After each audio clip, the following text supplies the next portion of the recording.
She's like love, love, love, and music. La la la, love, love, love, love, and music. Hello, everyone. Thank you for tuning in. I am Jaylee. This is Jaylee's Corner. It is currently 3 o'clock in the morning. It has been a long evening since I got home from work. Did I punch out when I left work? Yeah, I did punch out before I left work. See, this is the thing between, trying in her sex tape, Kaya and her goddamn gonna laugh about T.S. Medicine. T.S. Medicine laugh about Kaya. I done had to do the Love and Hip Hop New York, and now I'm doing Love and Hip Hop Miami. I haven't even watched Teen Mom yet. It's gonna be, look, oh my God, there's just so much going on, people. So, but let's just try to enjoy this moment. I can't remember if I said hello. So let's start all over. Hello, everyone. I'm Jaylee. This is Jaylee's Corner, and this is my review of Love and Hip Hop Miami. This is season 1, episode 8. I hope everyone had a great day today. I am just trying to get through these things. It's just so much stuff, going on. These videos won't even be up until sometime on Tuesday, because when I finish this one, I'm going the fuck to bed. And I will get up in the morning at like 8 and then upload stuff. Then I don't have time to be up until 5 a.m. trying to upload. Well, I might stay up to 5 and upload stuff. I ain't going to work till 12. But yeah, so the episode starts off, we see Kiara basically meet with the two cats in the hats, and that's what I call, the Chinese two ladies. I don't know, is it Nikki or Mika, the Chinese chicks, whatever. She's basically meeting with them, the mom and the daughter, to talk about Gunplay and his drug use, and his drug use and the whole craziness at the video shoot. So she come in and she talking to thing 1, thing 2, and saying, I found the bill and he was high. I went to the video shoot. He, assimilating, doing cocaine and making drugs and all this other extraness and whatever. Then both Chinese checkers tell her basically that she needs to leave him alone. And Kiara saying how, if he wants to get better, if he wants to get sober, he wants to get clean, how she's willing to help him. But both, the Asian chicks or whatever, is the Asian Chinese. The Chinese Nikki and Chinese. I don't like that they name with Chinese. I think it just sounds racist. But anywho, they both say, well, no, you can't do that. You should leave it alone. Baby Chinese ladies say, well, yeah, I was in a situation before too, and dealing with someone who was on drugs, and I did things I didn't want to do.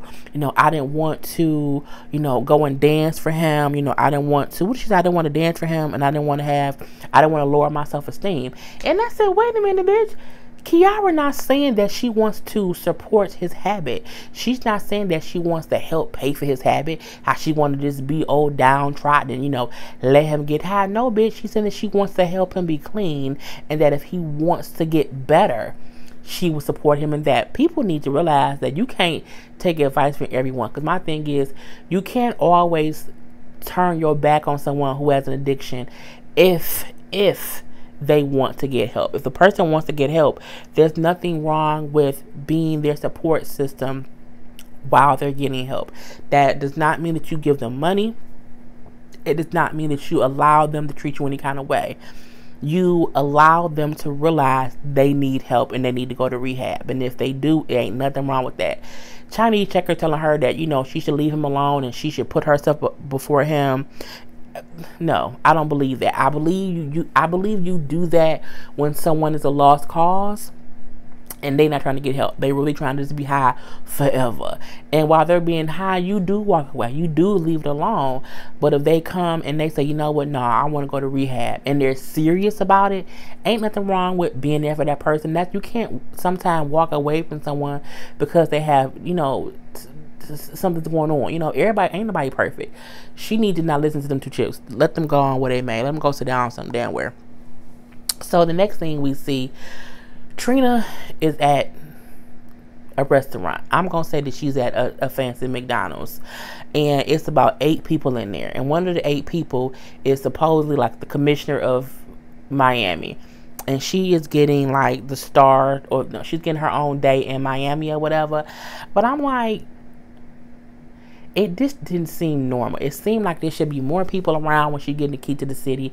It was like 6 people. It was like her mama, the commissioner man, 3 people, and 2 people holding the camera. And I'm looking like, what? They didn't even show anyone standing around. I'm looking like, this is a fake ass scene.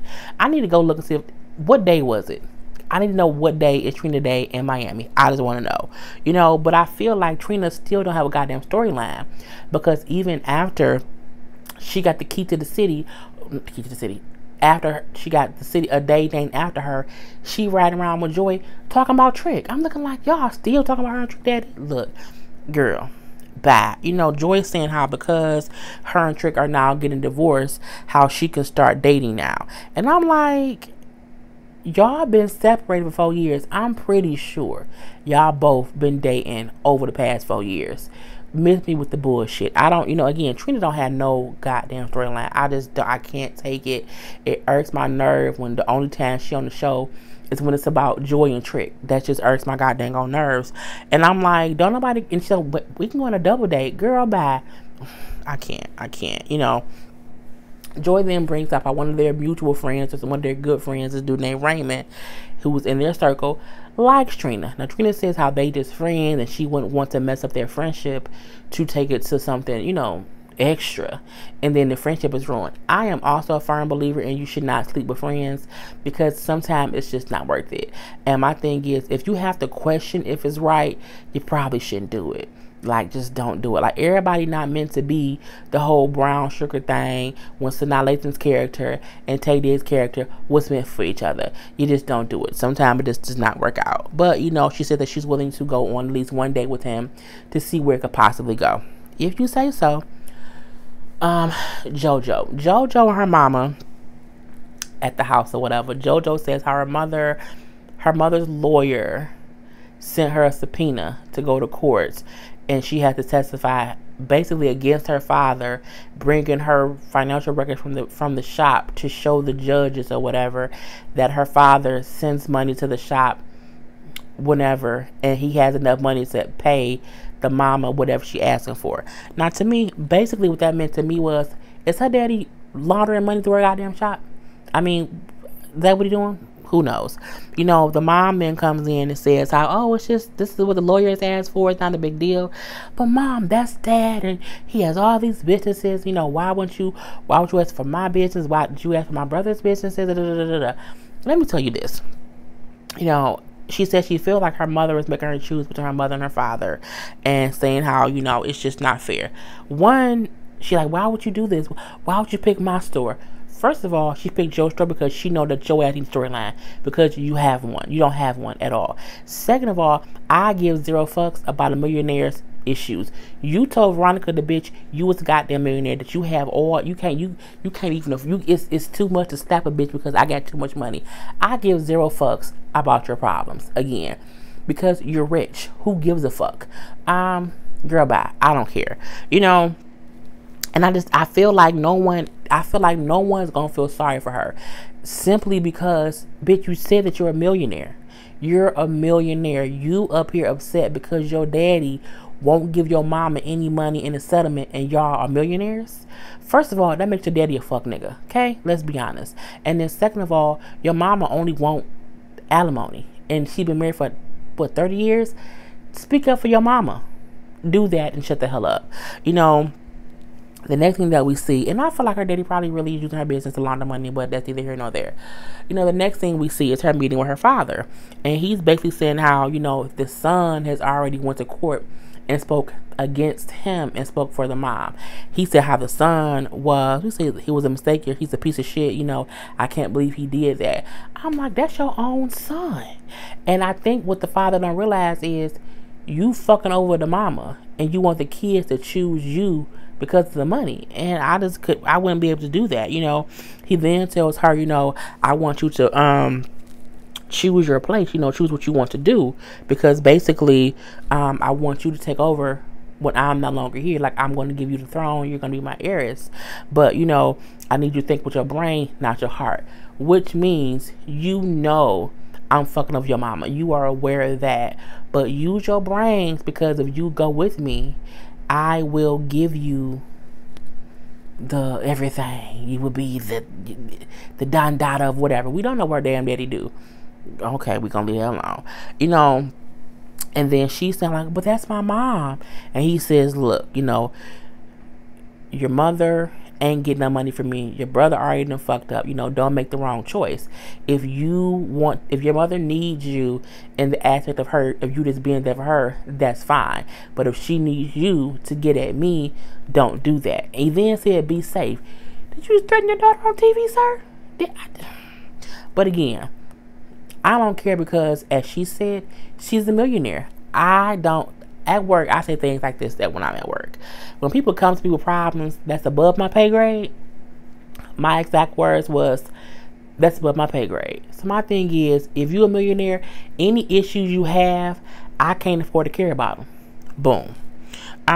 We see a little thing with Veronica. Veronica then set up a bike riding situation where people gonna ride a bike from Atlanta to Miami over 14 days. Okay, so she does it, she makes it or whatever. For me, it was weird because I'm like, what? Okay, you know, right. You know, and said she taught her how to, you know, believe. You know, just how it. Also, she did so people can believe in themselves and how they can do different things, and also how you can complete things. You can work, you know, within a team. Okay, Veronica. We then see Veronica and Steph meet up after she has the whole bike ride situation that she did over 14 days. And, you know, she's basically says, like, you know, this bike ride situation, it changed my outlook on life. I just felt like I was such a bitch before. And, you know, I just don't know why. I just don't want to be that way. I want to be this. I'm like, all that from a bike ride, bitch?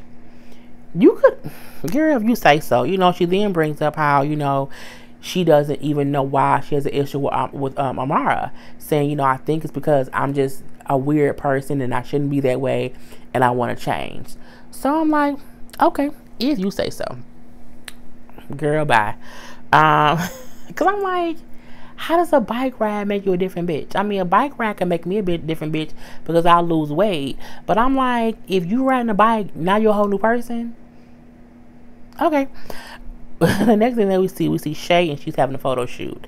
And it's weird because she's having a photo shoot and Baby Blue is there. So it turns out Baby Blue works in like marketing and branding, and some lingerie company wanted a person to take some photos, and he only do one female, Shay.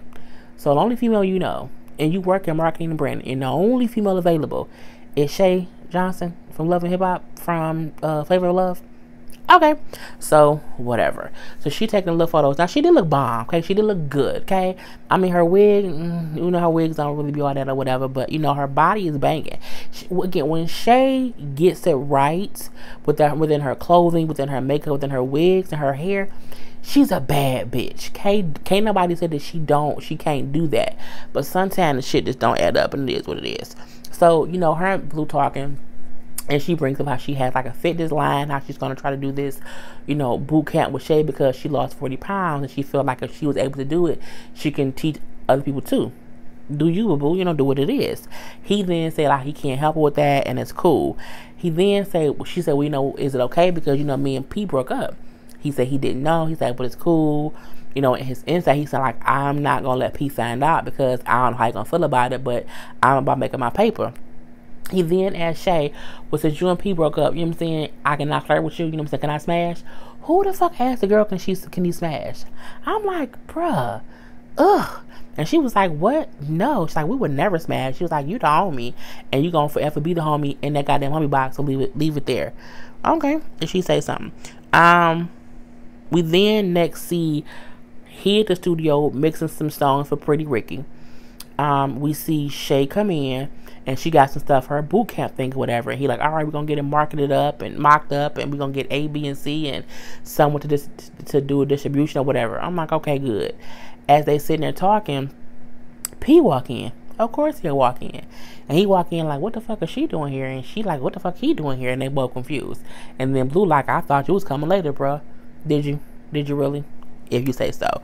So he's saying how he's always up in arms because he's heard through the grapevine that supposedly Shay been hanging out with Scrappy. And so he like, man, look, what the fuck is she doing here? And she like, nah, what the fuck is he doing here? And she's like, well, you can leave at any time because I was here first. And they kind of going back and forth a little bit, and it was dumb. So Blue looking like, this is some crazy shit. This is some crazy shit. And, you know, Pete bring up, well, you ain't shit because I heard, you know, you act like you don't do no dirt, but y'all here chilling with Scrappy, and that's some old bullshit. Now, technically, she didn't start hanging out with Scrappy until after her and Pete stopped talking. He said, you know, because Joy told me that she saw y'all together and y'all was hanging out. And she was like, Joy, man, fuck her, and you can't say nothing about me because now I was hanging out with her, hanging out with him after me and you. So they kind of arguing or whatever. She said fuck it and leave and told him he needed to lose weight because now he's fat. My thing is, he was fat when he was with him. I don't like when anyone calls someone fat, because my thing is, he's the same size today that he was when he picked you up from the airport. So my thing is, if he was fat now, then he was fat then. Get over it. Like, people try to talk to me and I'm like, no, you know, I'm okay. You fat bitch. I was fat when you met me. Like, it's just because I didn't gain weight in the past 30 seconds, but whatever. So she leave and say she gonna check Joy eventually because Joy shouldn't be talking about her and bringing up shit she doing and, you know, basically lying and gossiping up or whatever. So when she leave, then P and Baby basically kind of had words. You know, Pleasure saying how he felt like Blue fucking around with Shay and working with Shay behind his back and not telling him was a thirsty ass move. He like, thirsty? You know, I shouldn't have to get permission from you to work with somebody. Like, that ain't got nothing to do with it. And now P and his feelings saying, you know what, I feel like that messed up the brotherhood. You know, that means I can't really trust you. Bruh, you literally was hanging out with Gabby behind Shay back. Then you and Shay broke up. And after y'all broke up, she started talking to started hanging out with Scrappy. What you mad for? You broke up with her basically. What you mad for? And you just need to move on. You know, I feel like he being a bitch about it, saying that this is the betrayal. I mean, should Baby have talked to him about it? He should have. But as he said, I don't have to discuss my business stuff. He wasn't hanging out with Shay in a social setting. He wasn't like partying with her. It was business. And I feel like sometimes business overrides other stuff. And let's not make it seem as if Pretty Ricky is just the best of buds and always together. Boy, bye. I'm not got time for that. So we then see, I should do this thing first. Joy is on a double date. You know, we see her walk up and she sit down, and then she want to sit down. We see some guy get out the car and some goddamn suede loafers or some velvet loafers. Either way it go, I thought the shoes were ugly. And the guy walk up, and who was the guy? It's Pleasure P. Of course, this is how he found out that Shay was hanging out with Scrappy. I just forgot to say this part first. So they supposedly know each other, and they've been hanging out. They're both single, so they just kind of trying to see where it can go from there. You know, Pleasure saying, no, I'm single now, she's single now, so maybe we can do some things together. Yo, nasty bastard. Then Trina walk in with this boy, what's his name, Raymond walked up and he gave me fruity teas. And I ain't trying to say that to be mean or spiteful, whatever, but he really did. You know, they sit down, and Trina said how she did not know Joe was going to be out there with P. And she said how, you know, I don't think y'all should really talk. I think y'all should be friends. You know, Joy is recently single. Joy had been single for 4 years. Okay? Let's be honest. But anyway, she said, you know, maybe y'all shouldn't like take things too seriously. He said, look, me and Joy both single. We both recently single. We not looking to move too quick. And the same thing that you want from Joy is the same thing that I want to kind of just chill out, max and relax, and leave it at that. So we see that whole thing. You know, we then see her all touching on her little date, Raymond dude, and whack myself off his face, but ain't nothing on his face. And then saying how, you know, he's like my best friend. Like, he's my best friend. I know him better than like I know him like the back of my hand. Girl, bye. I just don't. I was saying girl about too much, but this is a girl about type of situation. I just don't see them as a couple. Now, Trina was on The Breakfast Club maybe a month ago, if not 2 months ago, and she did say that she's in a relationship, that she's been in a relationship, and she does not talk about who it is. But I think whoever it is famous. I don't think it's him at all. So again, she has no goddamn storyline. Next, we see Gunplay has gone to Atlanta, and I'm like, hey, Gunplay. I mean, he still look high. not his confessional, but in the scenes he's shooting, he still looks like he on some things or dealing with some things or just finished being high from before. And he's actually going to Atlanta to meet with Rick Ross to kind of listen to his music or whatever. But he admits to Ross that, you know, he relapsed and, you know, he's just doing things that he should not be doing. And even though Rick Ross said specifically, what he said was, you know, you mean too much to too many people to not do what you need to do. Meaning, you can't be out here fucking around getting high when you have people depending on you. Like, you supposed to be out here doing the right thing, and you beat a murder case. You beat life in prison. You have too many people who depend on you to not do what you're supposed to be doing. You had a whole second chance, which y'all here fucking around for. And, you know, Gunplay do say, you know what, he right, I need to get myself together for my family, and I need to be the man that my family deserves, and better yet, that my girl Kiara deserves. So, you know, we see that whole thing, and I'm like, okay, it is what it is. At least he realized that he relapse, and he needs to not relapse. He needs to get into some kind of treatment, but that how he has to be a better man for his family and his girlfriend. I thought that was great. The last scene, Steph thought it would be a bright idea to bring, you know, Veronica and Amada together. Now, they were at an event. It was a networking event that I think Amada was at, and Steph and Veronica came to, but they were talking outside of the event. And, you know, Veronica just simply asked her, like, you know, hey, I just want to ask you, you know, did you tell JoJo some things that we talked about when we were friends? And Amara says, well, yeah, I did. You know, she told me that y'all said some things, so I said I was going to tell her some things that y'all told me too. Now, in my opinion, that was childish. Again, I'm a firm believer in, when we friends, if you confide in me about something, even when we know we are no longer friends, I can't then go and tell them secrets. If I do, I'm a fake ass bitch. So in my eyes, Amada was fake as fuck for doing that shit. Even if Steph and Veronica supposedly said some stuff, someone still came to you with some third-hand information, and you believe them, and not only did you believe her, you then told her things they told you in private. I call bullshit, you know, but it is what it is. Hollywood then walk up, young Hollywood walk up, and Veronica and Steph both like, what the fuck is the matter? Like, hey, and hugs him. It was like, what the fuck? Veronica, like, I'm so fucking confused. He's her fucking enemy. Not only that, he's the reason that we're beefed out. She brings up how, you know, Amada was crying her eyes out about how bad of a person he was. That's the whole reason that Steph and Veronica went and talked to him. And then Amada was then pissed off when Veronica tried to squash the situation with her and him. So she's confused, like, how was this, you know, you were so pissed off, how is this even happening? So Amada then says, like, you know, we working together, you know, we're doing some music together. Honey, Veronica then tell Amara, you know what, you the real fake one, you know what I'm saying, you do whatever just to get, what she said, you just a bitch, you want fame. I said, oh, Lord Jesus. And she said it, and when she said it, Amara was like, because she couldn't believe she said it. And I mean, like, that's something, you know, that's like saying, she basically said, like, you probably fucking him to get famous. It's kind of what I think Amara thought she meant when she said it. And, you know, when she said it, they was kind of yelling a little bit. And then Amada tried to attack Veronica.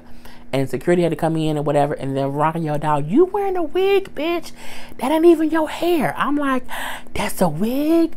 Bitch, I'll swear I was shocked. Because I think, you know, Amada then says how, you know, yes, I add hair pieces. Yes, I wear weave and braids and all this other stuff. You know, I don't see anything wrong with it. She's like, I'm not saying, you know, why does Steph have purple hair and why does Veronica have blonde hair. I think it's a difference because, and I'm going to say why.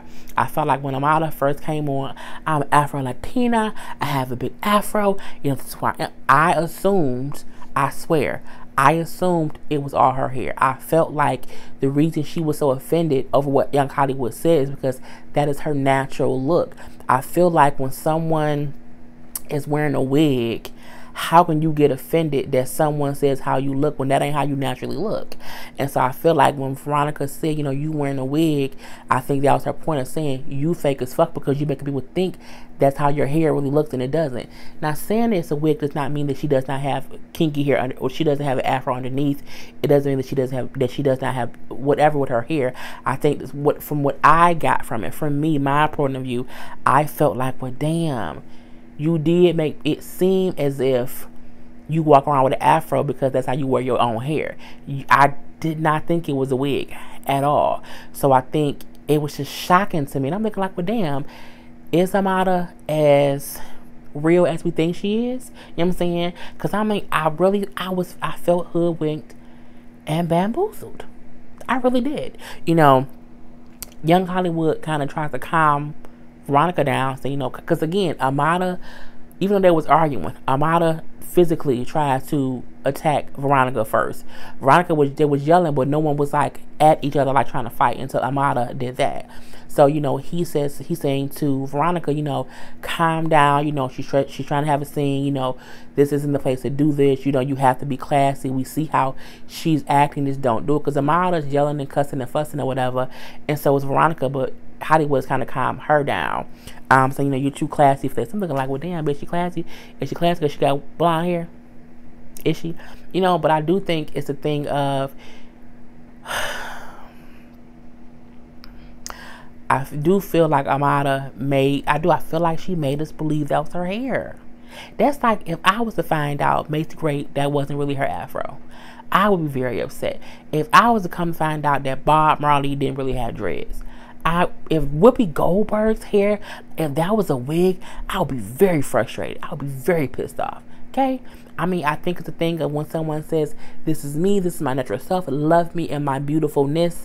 And Amada is beautiful. But I think, again, the same way how she said, I'll be trying to wear these fancy clothes and these purses, trying to make it seem as if I have all these things. I guess something else that she was wearing to make people think she was something was a wig. I think that's why when they did that photo shoot and people said like, oh my God, the fact that they were able to get her hair down so flat to put them wigs on, it meant no. She took her wig off. She took the afro wig off and did the photo shoot. So I'm like, it was just a lot for me. And I'm like, I don't feel like Amada or Steph were right or wrong. Not Steph, Veronica were right or wrong. But I feel like they kind of arguing over nothing. You know what I'm saying? Like the whole argument started from what Young Hollywood said. And Amada being mad the day before, like wasn't mad at him. But then she ain't mad at him neither. So why y'all still beefing? I don't get it. You know what I'm saying? But, you know, it was what it was. But, you know, that was the whole episode. You know, put your comments below. Let me know how you like them. It's 3:30. I'm going to bed. Love you guys. Fuck you guys. I'm going home. Peace.